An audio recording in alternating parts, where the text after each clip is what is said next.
Why did I take my niece's stepdad to court then celebrate when I lost? 14 months ago, my sister died in my arms. Her nurse walked in holding a piece of paper within minutes. This is your sister's only dying request. I opened the tear-stained letter with shaking hands and my jaw dropped. My husband has been grooming my daughter. It started when he thought my cancer made me too weak to notice. I thought I could handle it alone. But he destroyed the cameras and corrupted the audio recordings. My face went pale as I read this last part. I need you to make sure that bastard pays.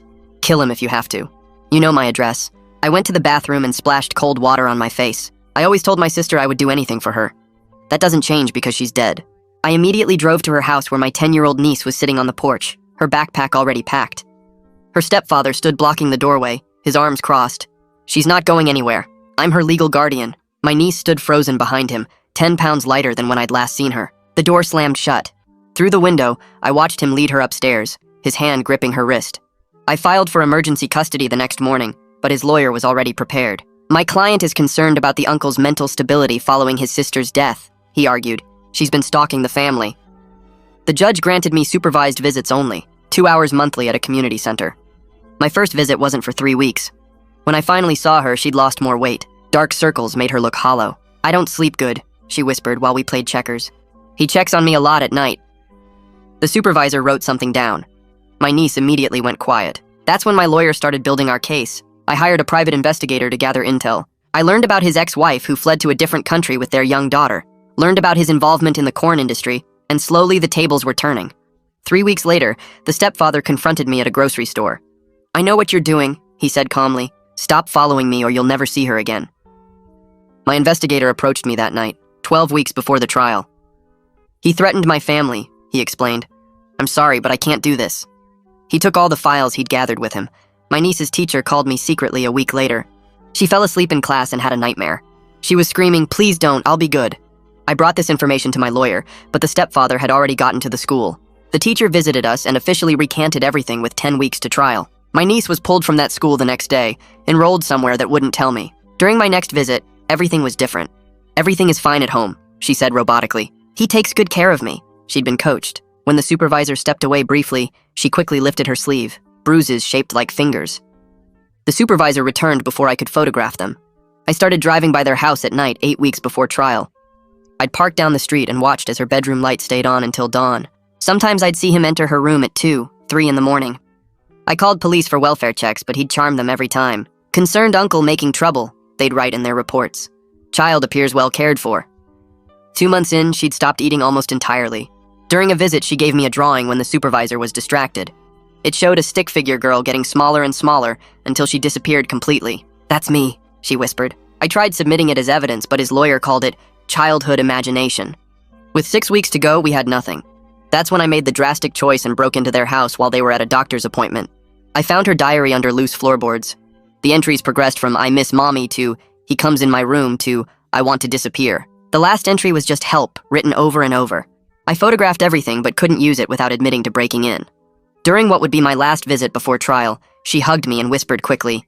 He said after the trial, we're moving far away where you can't find us. Her body was shaking. He has tickets already. Says no one will stop him once he wins. I knew then the system would fail her completely. And so, I spent the next few months planning to get justice my own way. You see, court security was extremely loose in my home country back then, and I took full advantage of that. By the time court date arrived, I was ready. I knew the trial would be a formality. His lawyer destroyed every piece of evidence and discredited every concern. I was called obsessed and delusional with grief. My niece sat in the gallery 20 pounds underweight now, staring at nothing. When asked if she wanted to live with me, she said in a monotone voice, I want to stay with my dad. Everyone could see she was coached except the judge. When the judge finally ruled insufficient evidence and gave full custody to the stepfather, I simply stood up. Thank you, Your Honor. With that, I pulled out my small snub-nosed revolver and fired 3 shots directly into the stepfather's chest.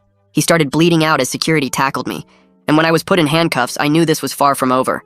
Bailiffs hit me from 3 directions at once, their weight crushing me against the floor while my ears still rang from the gunshots. The courtroom erupted into screaming and people running for the exits. Through the forest of legs and shoes, I saw another bailiff grab my niece by the shoulders and rush her toward the side door, her mouth open in a scream I couldn't hear over the ringing.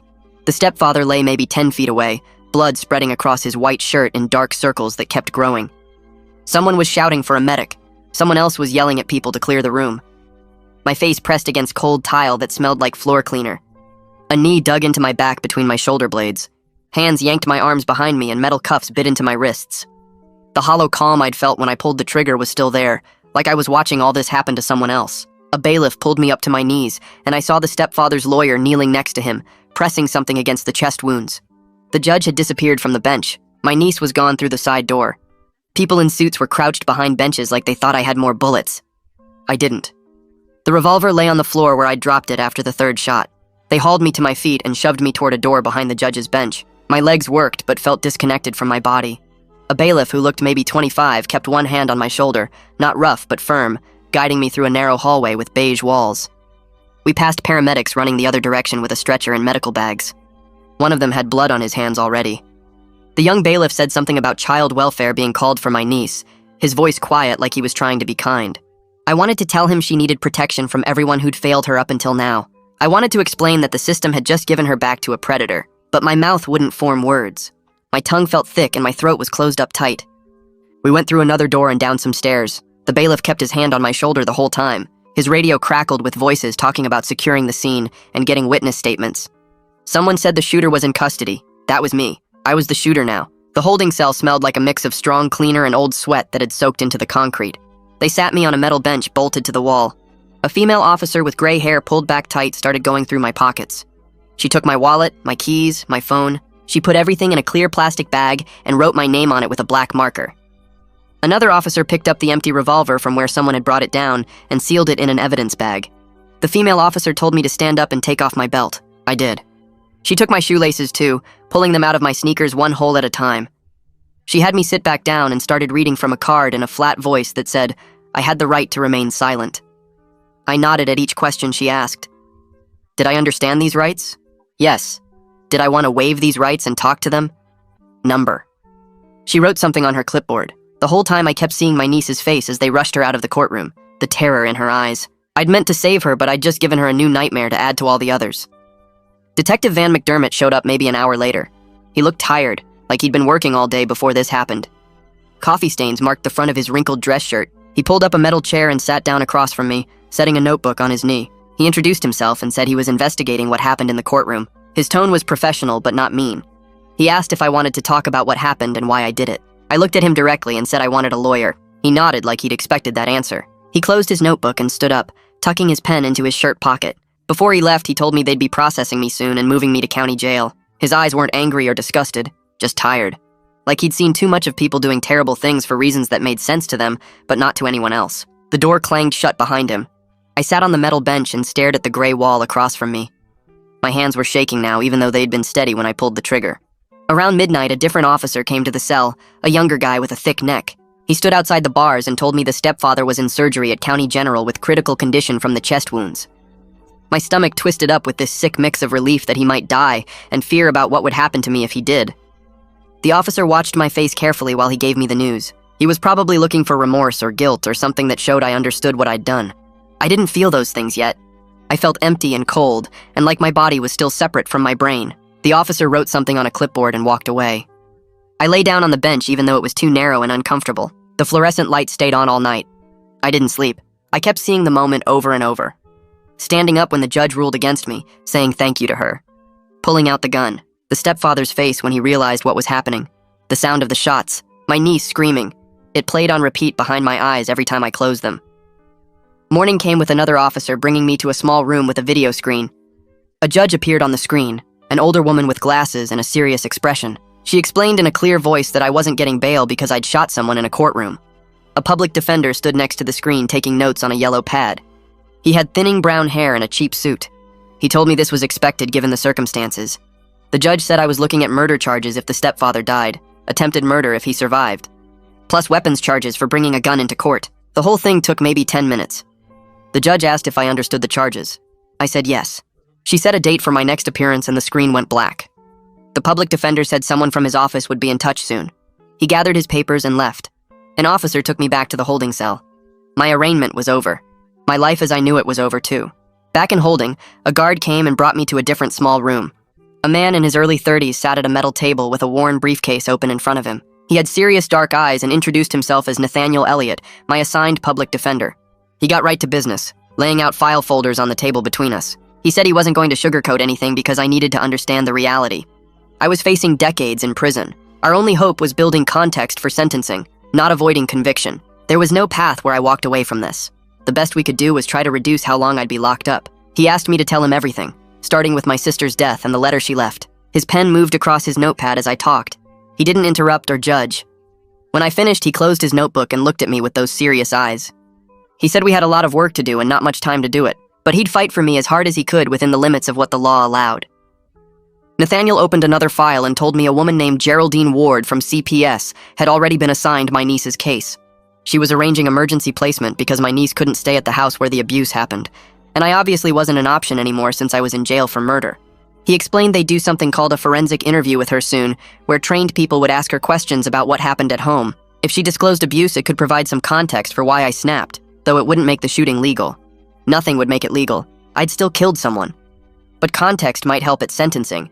Might mean the difference between 15 years and life. He asked if I had any family who could take her in. I mentioned my sister's cousin Kira, who lived a couple hours away. Nathaniel wrote down her name and said he'd pass that information to Geraldine. My niece needed stability and safety now. That was the priority, not me, not my case. Her.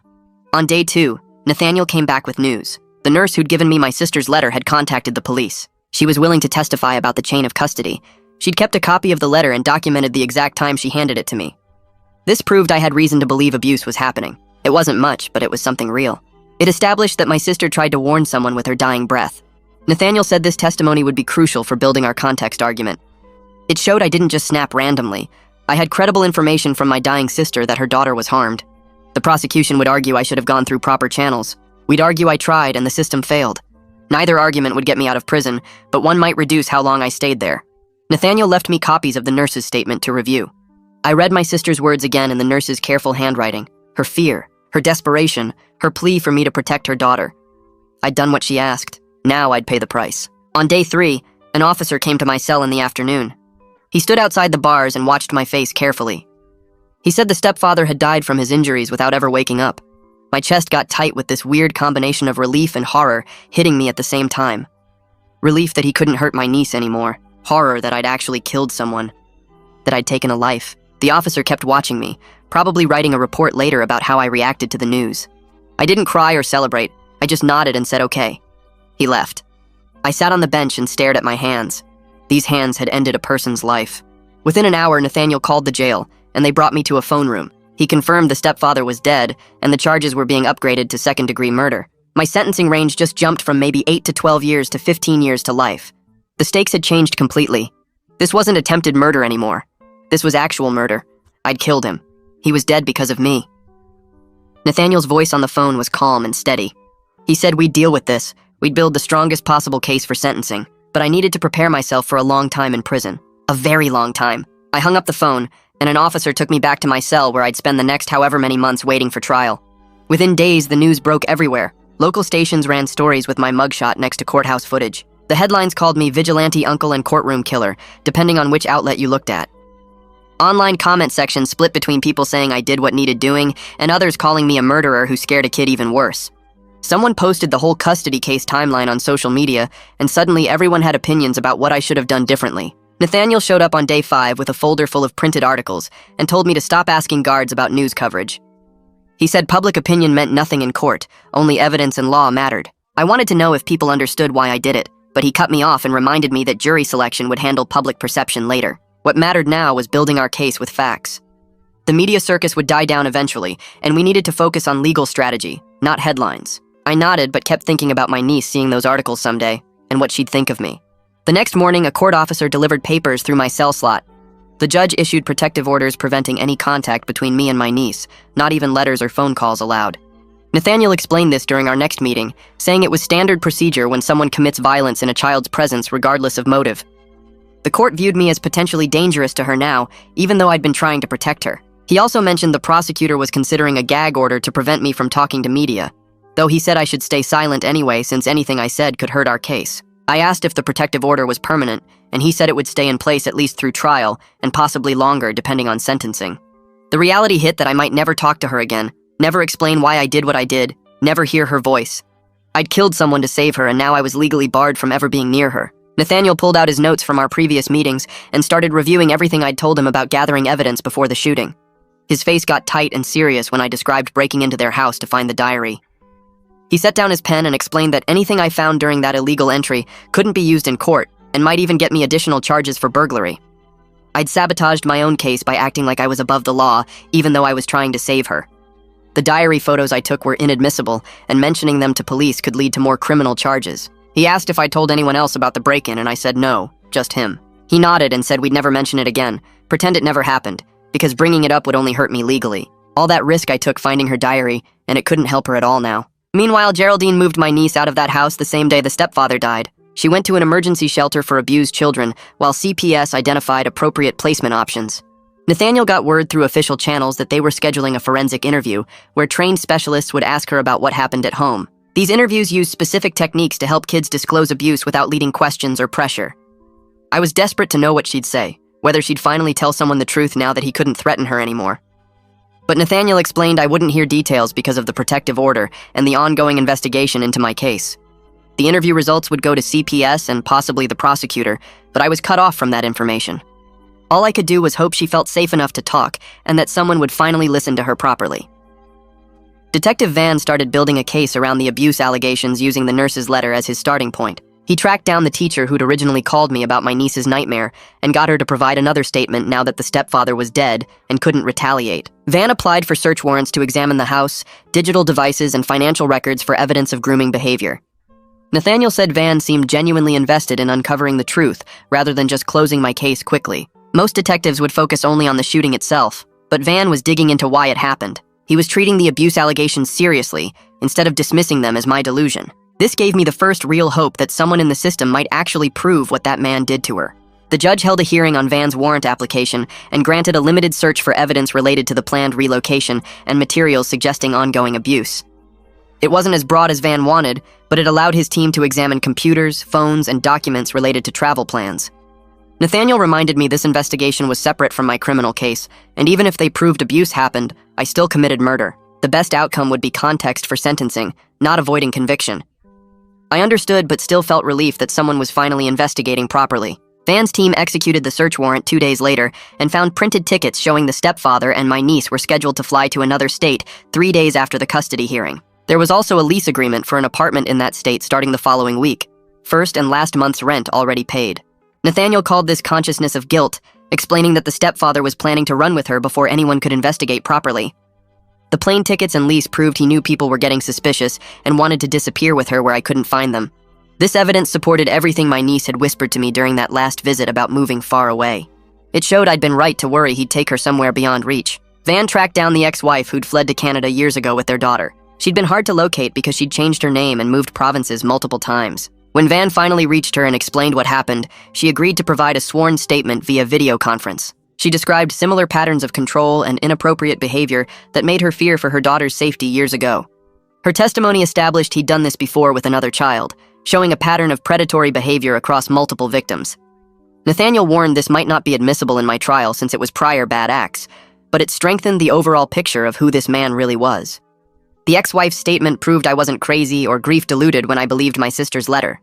Nathaniel scheduled a long meeting in a private room at the jail, where we could talk without other inmates overhearing. He sat across from me and laid out our defense strategy in plain terms. We weren't trying to prove I was innocent because I clearly shot the man in a crowded courtroom. Our goal was providing context that might reduce my sentence by showing extreme emotional disturbance based on reasonable belief my niece was in danger. He needed me to accept that I was going to prison, and we were just fighting over how long. The best possible outcome was maybe 8 to 12 years instead of 15 to life. I'd be an old man when I got out either way. He asked if I understood, and I said yes, though part of me still wanted to believe a jury would let me walk free. He shook his head and said that wasn't realistic. I needed to prepare myself for a long sentence and focus on making it as short as possible. 3 weeks after the shooting, Geraldine identified Kira Logan as a potential kinship placement for my niece. Kira was my sister's cousin, someone we'd seen at family gatherings over the years, but not frequently. She and her husband Darren had 2 kids of their own and lived 2 hours away in a smaller town. They agreed to take my niece in temporarily, while CPS completed a home study and background checks to make sure the placement was appropriate. Nathaniel got this information through his contacts with CPS and told me it was good news that she'd be with family instead of strangers. Kira knew my sister and understood the family history, which would help my niece feel less alone. I wanted to thank them somehow, but the protective order prevented any contact, so I just had to trust they'd take care of her properly. Van got his hands on medical records from Dr. Mallory Witt, the pediatrician who saw my niece twice in the months before my sister died. Nathaniel brought copies to our next meeting and spread them across the metal table between us. The records showed my niece had lost 8 pounds over 3 months, dropping from the 50th percentile to below the 20th. Dr. Witt's notes mentioned sleep problems and recommended counseling that the stepfather never followed up on. The doctor had written, "Caregiver appears dismissive of concerns," in the margin of the second visit. Nathaniel tapped the page and said, "This proved multiple professionals noticed something wrong, but nobody connected the dots." The system saw the red flags and did nothing.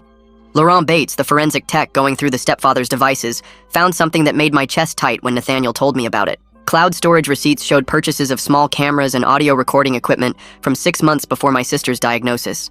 Then newer receipts appeared showing replacement purchases after the original equipment was listed as returned.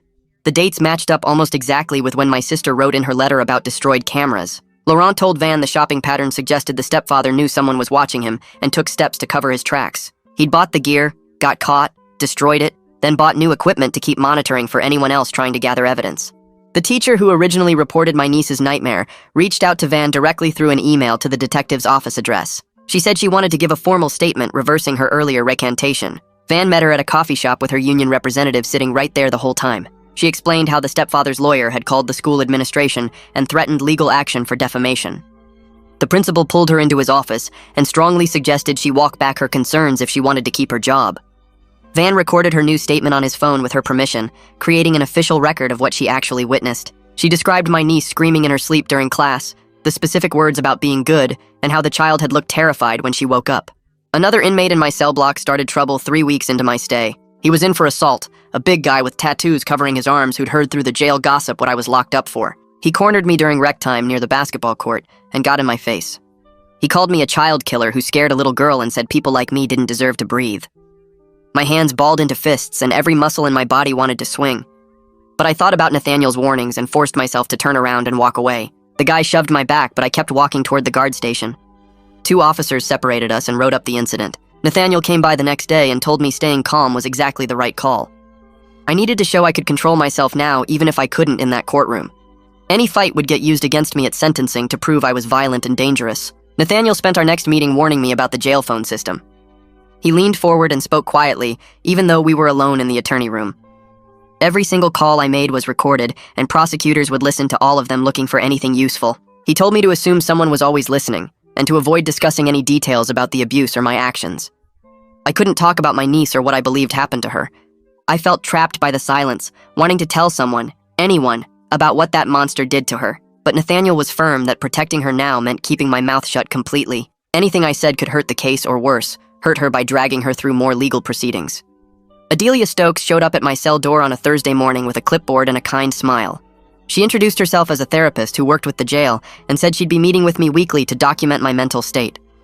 We sat in a small office with barred windows while she asked questions about my sister's death. She wanted to know how I processed losing her while worrying about my niece at the same time. Her voice stayed warm and professional as I described watching my sister die and reading that letter. During our second session the following week, she asked me to walk through the actual shooting. I started talking, and then everything went blank and distant like I was watching it happen to someone else from far away. Adelia made a note and said I was dissociating when discussing the trauma of what I'd done. The family court judge issued an order that Nathaniel called a small victory. The order officially vacated the stepfather's custody rights after his death based on the ongoing abuse investigation. It was mostly paperwork since the guy was already dead, but it opened up guardianship proceedings where the court would decide my niece's permanent placement. Nathaniel explained this removed legal barriers that might have complicated Kira and Darren becoming her official guardians. Van's team knocked on doors in the neighborhood around the stepfather's house and found a neighbor with a Ring doorbell camera. The footage showed the stepfather entering and leaving at odd hours over several months. Van counted multiple instances of him going upstairs around 2 or 3 in the morning. The timestamps matched exactly with what I'd observed during my nighttime surveillance from down the street. The neighbor told Van he never thought anything was wrong because he assumed the stepfather was just checking on a sick child. Laurent finished his deep analysis of the stepfather's laptop and found search history that made me want to throw up when Nathaniel read it to me. Queries about managing difficult children and preventing false allegations. Searches for international relocation requirements with dependents. Multiple deleted browser sessions that Forensic Recovery suggested included research on detecting hidden cameras. Nathaniel said this painted a clear picture of someone who knew his behavior was wrong and actively worked to avoid getting caught. The guy had been planning and calculating every move. Nathaniel filed a motion with the court asking to reserve all the abuse evidence for my sentencing hearing rather than trying to introduce it during trial. His argument was that the evidence wasn't relevant to whether I committed the act, since I obviously did, but it was crucial for understanding why I snapped. The prosecutor objected immediately, wanting to keep the focus purely on my actions rather than the stepfather's behavior. The judge said she'd take the motion under advisement and rule after reviewing all the evidence both sides submitted. 3 days after Nathaniel filed the motion, someone leaked the plane ticket information to a local news blogger. By that afternoon, my case was all over social media with people arguing about whether I was a hero or a killer. The blogger posted screenshots of the e-tickets showing the stepfather planned to fly out with my niece just 3 days after winning custody. Comments exploded with people saying the system failed her, and others saying I traumatized a child by shooting someone in front of her. Nathaniel called me that evening and told me Geraldine had to move my niece to a different location because reporters were staking out Kira and Darren's house. One news van followed Kira's car to the grocery store trying to get footage of my niece. Geraldine arranged for a police escort to take my niece to the school and back until the media attention died down. Nathaniel sounded tired when he explained that whoever leaked the information violated confidentiality rules, but he admitted it was shifting public opinion slightly in my favor. People were asking why the stepfather needed plane tickets if everything was fine at home. The leak created problems, but it also made people pay attention to the abuse evidence instead of just focusing on the shooting. I asked Nathaniel if the publicity would help my case, and he said judges don't care about public opinion, but it might make the prosecutor more willing to negotiate. 2 days after the leak went viral, Zachary Wu called Nathaniel and asked for a meeting. Nathaniel drove to the prosecutor's office and sat across from Wu for an hour discussing my case. When Nathaniel came to see me at the jail that afternoon, he had papers in his briefcase and a serious look on his face. He explained that Wu was offering a plea deal for voluntary manslaughter with an agreed sentence on the high end of the range. The offer meant I'd plead guilty to a lesser charge than second-degree murder, and we'd agree to a specific sentence instead of letting the judge decide. Nathaniel laid out the terms carefully, making sure I understood what voluntary manslaughter meant versus the murder charge I was facing. Wu was offering this because the abuse evidence was making his case more complicated, but he wasn't willing to go any lower because I still killed someone in a courtroom. Nathaniel told me we needed to seriously consider the offer because going to trial was a huge risk. I felt my chest tighten as he explained the sentencing range and what it would mean for how long I'd be locked up. The deal would give me some certainty instead of gambling on a jury trial where I could get life in prison. I rejected the plea offer the second Nathaniel finished explaining it. My hands were shaking as I told him there was no way I was accepting a deal when I was trying to save her from a predator. I stood up and paced the small interview room, my voice getting louder as I explained that the stepfather was planning to take her away and abuse her for years with no one to stop him. Nathaniel sat quietly and let me vent for 20 minutes while I went through everything I'd tried to do through proper channels. I reminded him about the custody case I lost, the investigator who quit, the teacher who recanted, all the times the system ignored the warning signs. I told him a jury would understand why I did it once they heard about the plane tickets and the abuse evidence Van was uncovering. Nathaniel waited until I ran out of steam and sat back down, then he leaned forward with his elbows on the table. He explained calmly that my moral certainty about doing the right thing doesn't change legal reality. I shot someone in a courtroom in front of dozens of witnesses, including my niece. No matter how justified I felt, no matter what the stepfather did, I committed a serious crime, and I wasn't walking away from this. A trial could result in life in prison if the jury decided I acted with premeditation instead of extreme emotional disturbance. Nathaniel's voice stayed even as he told me that believing I was right doesn't mean a jury will agree, especially when I brought a gun into a courthouse and executed someone. I told him I needed time to think about the offer, still clinging to the belief that 12 people would see the truth once they heard everything. Nathaniel closed his briefcase and said he'd give me a week to decide, but I needed to understand what I was risking. 3 days later, Adelia came for our regular therapy session. She sat across from me in the small room they used for counseling and pulled a folder from her bag. Her face was gentle but serious as she explained she had something to show me from my niece's forensic interview. The interview had happened 2 weeks ago with a trained specialist who knew how to talk to traumatized children. Adelia opened the folder and pulled out a photocopy of a drawing. The image was done in crayon with a child's unsteady hand. It showed a door with a lock drawn on the outside and a small stick figure inside the room. The figure had tears coming down its face.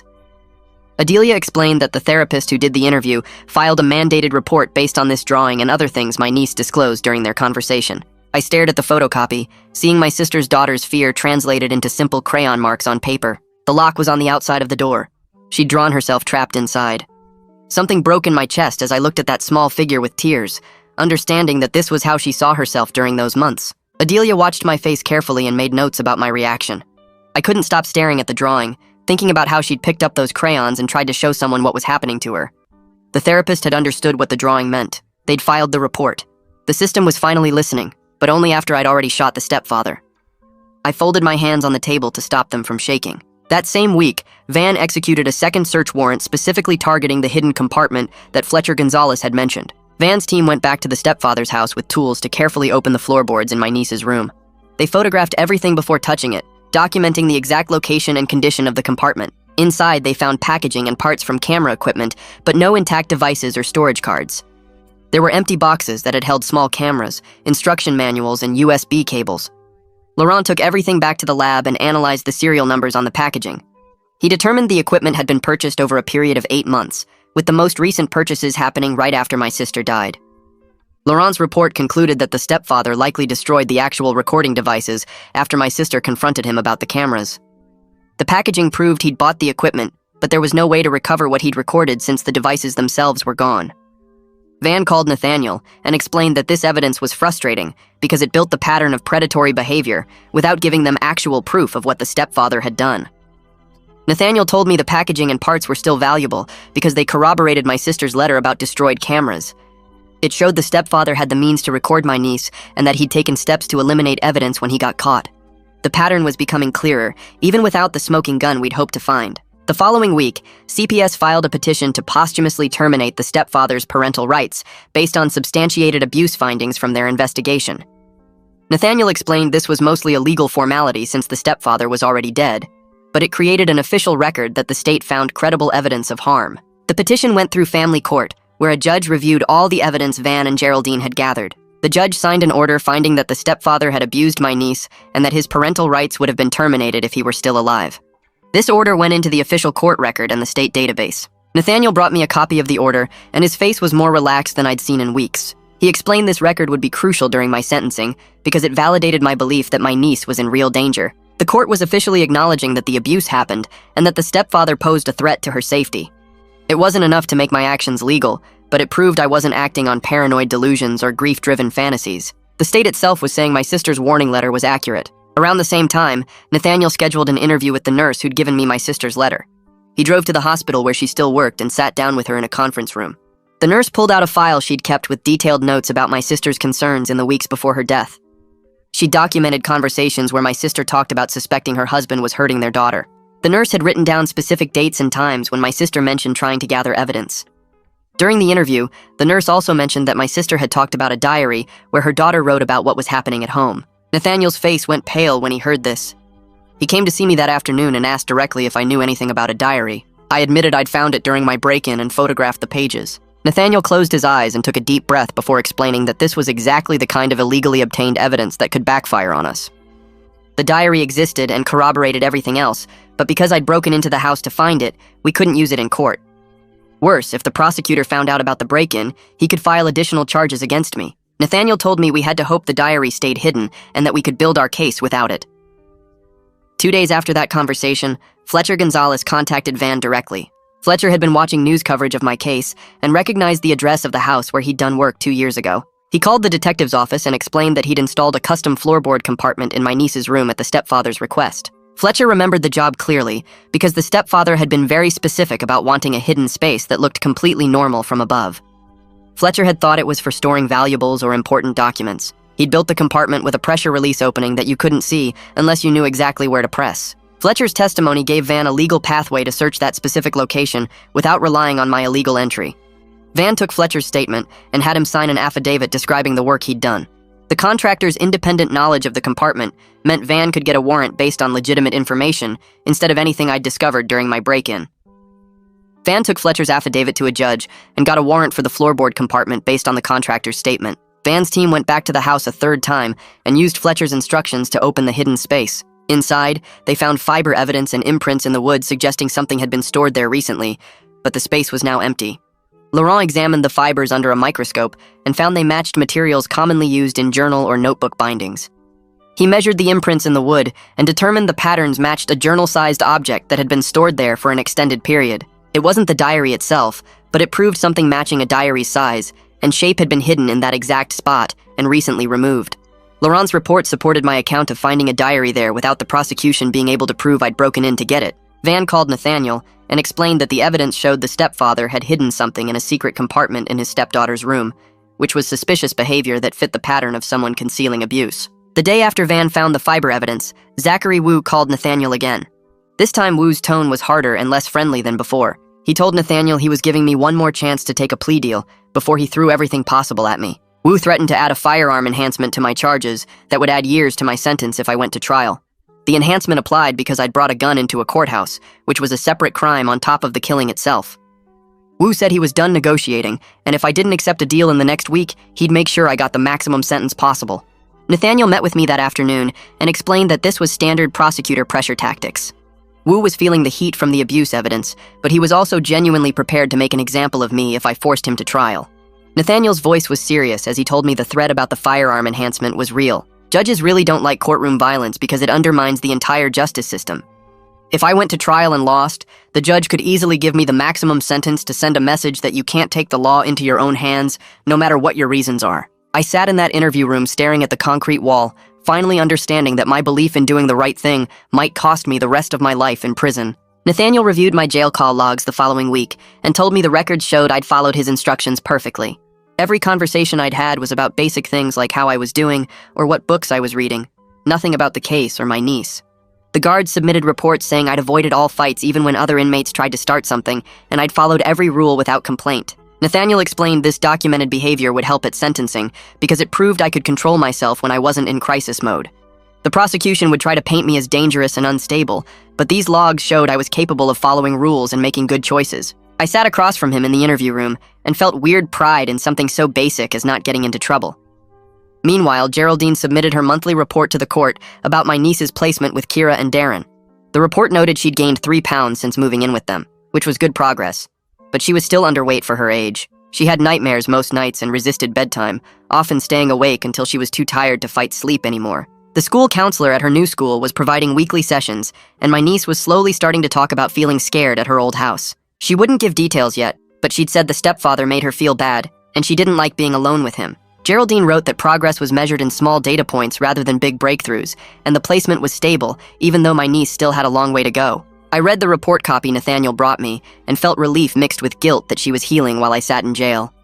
Adelia met with my niece's therapist to develop a treatment plan that would address her specific trauma. They decided on something called cognitive behavioral therapy that would help her understand her thoughts and feelings weren't her fault. The plan included a safety protocol for when she felt triggered by memories or situations that reminded her of the abuse. The court also ordered the stepfather's house sold with all proceeds going into a trust fund for my niece's therapy and future needs. The money wouldn't fix what happened to her, but at least she'd have resources for college or whatever she needed later. Adelia told me during our next session that structure and routine were helping my niece feel less chaotic, even though she was still deeply wounded. Kids need to know what's coming next, and that the adults around them will keep them safe, and Kira and Darren were providing that stability. I asked if my niece ever mentioned me, and Adelia said she couldn't share details from the other therapist's sessions, which I understood but still hurt. Van worked with the Canadian authorities to verify Judith Chandler's background and the statements she'd made about the stepfather. The court received her sworn affidavit a few weeks later, and it included references to a report she'd filed with Canadian police years ago about his behavior toward their daughter. Judith wrote that he'd been inappropriate with their child in ways that made her uncomfortable, including entering the bathroom when their daughter was bathing and insisting on helping her dress even when she was old enough to do it herself. She'd reported these concerns to authorities, but nothing came of it because he denied everything, and their daughter was too scared to talk. Van contacted the Canadian Police Department directly and confirmed the report existed in their system, though no charges were ever filed. This pattern of behavior across multiple children in different countries was damning evidence that the stepfather had been grooming kids for years. Nathaniel said this affidavit strengthened our sentencing argument because it showed I'd acted on reasonable belief based on a documented pattern, not paranoid delusions. Zachary Wu called Nathaniel about 2 weeks after the Canadian affidavit was authenticated. Wu said he was willing to drop the firearm enhancement from my charges if I agreed to plead guilty and give up my right to appeal. He explained he was feeling pressure from the abuse evidence that kept piling up, and he wanted this case resolved without it turning into a media circus at trial.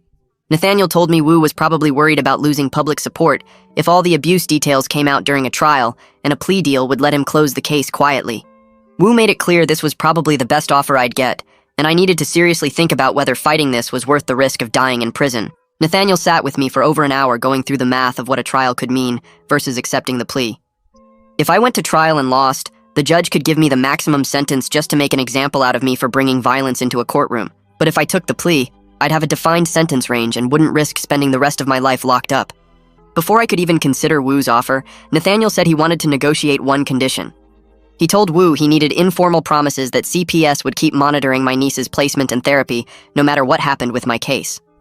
Nathaniel argued that my whole reason for doing what I did was to protect her, so any resolution should include making sure she stayed protected. Zachary agreed to write a letter supporting continued CPS services, though he explained he couldn't make official promises about what CPS decided to do.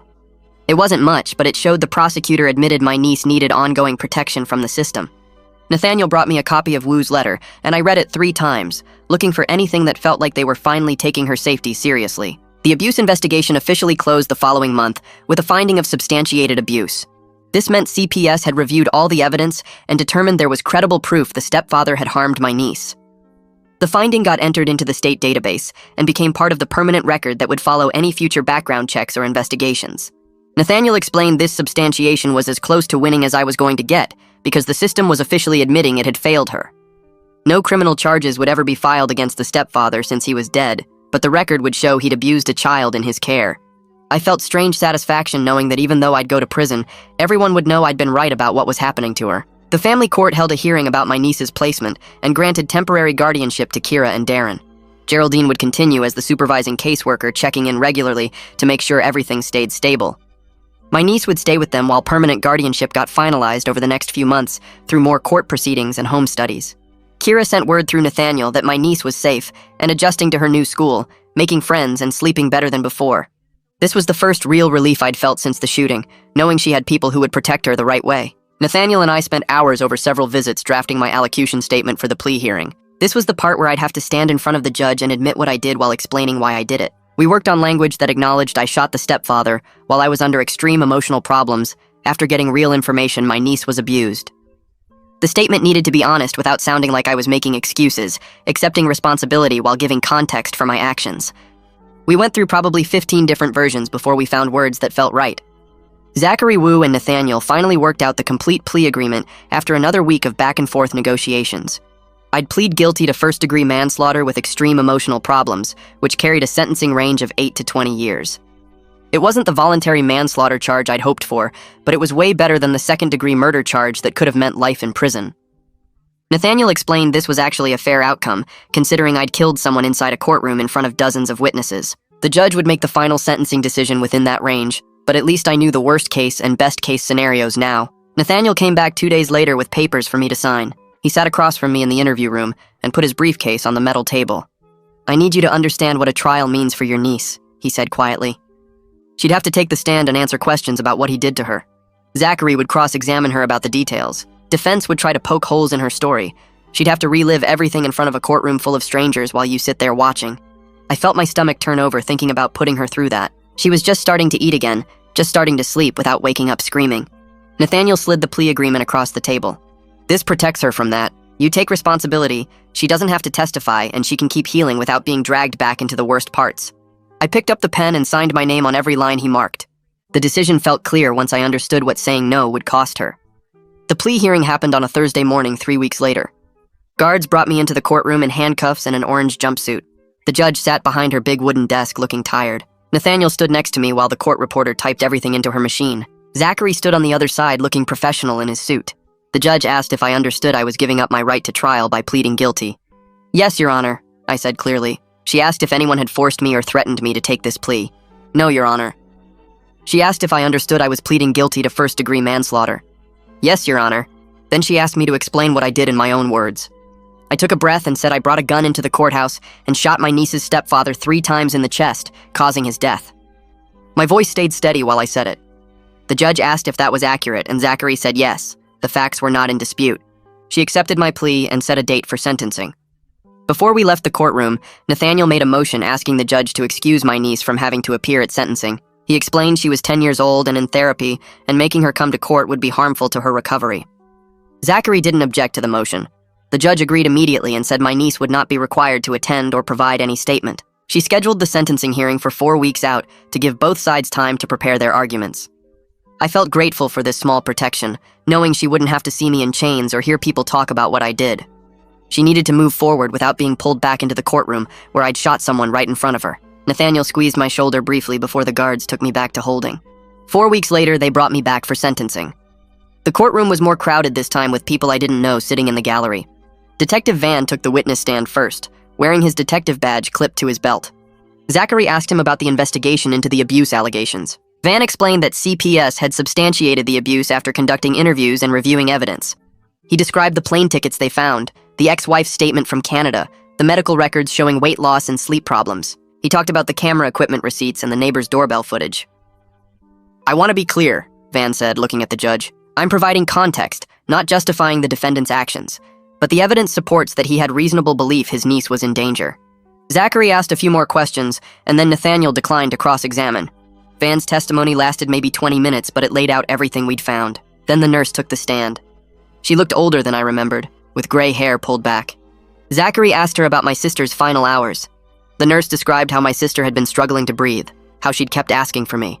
"She pressed this letter into my hands and asked me to give it to her brother the moment he arrived," the nurse said. She pulled out a copy of the letter from a folder. Zachary asked her to read the relevant portions aloud. The nurse's voice shook slightly as she read my sister's words about the grooming, about the destroyed cameras, about needing me to make sure he paid. I watched the judge's face get tight as she listened. When the nurse read the part where my sister said to kill him if I had to, the courtroom went completely quiet. The nurse finished reading and folded the letter carefully. "She died about an hour after writing this," she said softly. Nathaniel had no questions for her either. The judge took a break to review the pre-sentencing report. When she came back, she asked if I wanted to say anything before she imposed sentence. Nathaniel and I had talked about this and decided I should stay quiet. "No, Your Honor," I said. The judge nodded and started talking. She said she'd reviewed all the evidence about the abuse and found it credible and disturbing. She acknowledged I'd acted based on reasonable belief my niece was in real danger. But she said I'd taken the law into my own hands instead of trusting the system. She said I'd created additional trauma for my niece by shooting someone in front of her in a courtroom. She sentenced me to 14 years in state prison with parole eligibility after serving 85% of the sentence. She also ordered that I couldn't contact my niece directly unless she initiated contact as an adult and completed therapy processing. I stood there and took it without reacting. 14 years meant I'd be almost 50 when I got out, but it could have been life. Prison intake happened 2 days later at the state facility about an hour away. They processed me through a series of stations like an assembly line. Strip search in a cold room with fluorescent lights, medical screening where a nurse checked my blood pressure and asked about mental health history, dental exam that found 3 cavities. They took my fingerprints again even though they already had them. They issued me prison clothes, bedding, and a clear plastic bag for my few approved items. A classification officer interviewed me about my crime and decided I'd go to general population rather than protective custody. They assigned me to C Block, cell 247, with a cellmate named Rodriguez, who'd been there for 6 years on drug charges. The daily routine started immediately with count at 6 in the morning, breakfast at 7, then recreation or programs or work assignments depending on the day. I signed up for anger management and a victim impact course because Nathaniel said it would help at parole hearings. The first week felt endless, learning the unwritten rules about where to sit in the cafeteria and how to avoid trouble. 4 months into my sentence, a guard called me to the counselor's office. Geraldine had worked with Adelia to set up a letter exchange program where my niece could write to me if she chose to. The therapist would read any letters first to make sure they were appropriate. I could write back, but my letters would also be screened. The first letter arrived that same week in a manila envelope marked with the prison mail stamp. Inside was a piece of white paper with a drawing done in colored pencils. She'd drawn a house with a red door and yellow windows. There was a sun in the corner and flowers in the front yard. At the bottom, she'd signed just her name in careful letters. No message, just the drawing and her signature. I sat on my bunk and stared at it for probably an hour. I wrote back on prison stationery, keeping it short. I told her I was sorry for scaring her and that I hoped she felt safe now. I said I was glad she had a nice house to live in. I didn't mention myself or ask questions, just focused on her. Nathaniel sent me copies of the family court order 6 months after my sentencing. The judge had finalized permanent guardianship to Kira and Darren after completing all the required home studies and background checks. My niece was legally their ward now with therapy mandated through age 18. The order included provisions for regular monitoring by CPS and requirements that they maintain her in counseling. Kira and Darren had full legal authority to make decisions about school, medical care, and everything else. I read through the legal language and felt something settle in my chest. She had stability now, people who would protect her the right way, people who wouldn't shoot someone in front of her. The order meant she belonged somewhere safe, and no one could take that away from her. Geraldine's 6-month update came through Nathaniel a week later. She'd written a detailed report about my niece's progress. The medical records showed she'd gained back the weight she'd lost, now at a healthy number for her age and height. The nightmares had decreased from every night to maybe twice a week. She still had PTSD symptoms that got worse during transitions like school breaks or when routines changed. But she was attending school regularly without the absences that used to worry her teachers. She'd made 2 close friends in her new town, girls from her class who came over for playdates. The therapist noted she was starting to talk about feeling scared at her old house, which was progress even though it was painful. Geraldine's assessment said the progress was slow but real, exactly what you'd expect from a kid healing from long-term trauma. I folded the report and put it with the drawing she'd sent me, the only 2 things I cared about keeping in this place. The next morning, an inmate named Jairus who worked in the library asked if I wanted him to print out articles about my case from the internet. I told him no thanks. He looked confused because he'd been bringing me printouts every week since I arrived, showing me comment sections where people argued about whether I was right or wrong. I used to read every single one looking for validation or understanding or something. But sitting there with that drawing and Geraldine's report, I realized none of those strangers mattered. My niece was safe and gaining weight and sleeping better, and that was the only thing that counted. Jairus shrugged and walked away, and I never asked about the internet again. 3 weeks later, a guard handed me an envelope from Nathaniel with a memo inside. Detective Van had written up recommendations for the county training department about recognizing grooming behaviors. The memo laid out all the ways the system missed signs with my niece. Teachers needed better training on how abusers coach kids to stay quiet. Court personnel needed to understand why victims can't always speak up, even when asked directly. Social workers needed education about institutional barriers that prevent disclosure. Van listed specific examples from my niece's case, how multiple people saw problems but nobody connected the dots. At the bottom of the memo, he'd noted that these changes might help future kids avoid what my sister's daughter went through. Nathaniel had added a sticky note saying Van sent this to show something good might come from the tragedy. I read it twice and then filed it with the drawing and Geraldine's report. Nathaniel visited me one last time to close out my file. A guard brought me to the visitation room where he had paperwork spread across the table. He walked me through the prison system, explaining how good behavior credits worked and what programs I should complete. He said parole eligibility would come after I served 85% of my sentence, which meant about 12 years if I stayed out of trouble. He recommended anger management classes and the victim impact course because parole boards looked at that stuff. I took notes on everything he said, writing it down in careful letters. When we finished with the logistics, he packed up his briefcase and stood to leave. He paused at the door and turned back. "You made an impossible choice in an impossible situation," he said quietly. "The law had to punish you, but I understand why you did it." Then he walked out, and I never saw him again. 7 months after my sentencing, a guard brought me another envelope during mail call. I recognized the return address as Kira and Darren's house. Inside was a second letter from my niece, this one different from the first. She'd drawn 2 stick figures with labels underneath. One said me and the other said uncle, and there was a heart drawn between them. Below the drawing, she'd written a short message that her therapist must have helped with. It said she was feeling safer now and that she thought about me sometimes. The letter stayed general and didn't mention any details about what happened, just talked about feeling better. I read it 3 times and felt something tight in my chest loosen just a little. She didn't hate me. That was more than I deserved, but I'd take it. I folded the letter carefully and put it under my pillow where I could reach for it when the guilt got too heavy at night. Nathaniel sent another update 2 weeks later about CPS reducing their monitoring schedule. Instead of monthly visits to Kira and Darren's house, they were switching to quarterly check-ins. Geraldine had written in her final report that the placement showed strong stability, and my niece's overall functioning had improved significantly. The reduction in oversight meant the system trusted Kira and Darren to keep her safe without constant supervision. Backup plans stayed in place if she needed extra support, but the quarterly schedule showed confidence in the placement.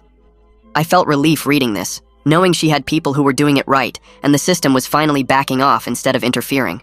On the 1-year anniversary of the shooting, I sat on my bunk with my journal and wrote a long letter to my sister. I told her about the cost of keeping the promise I made.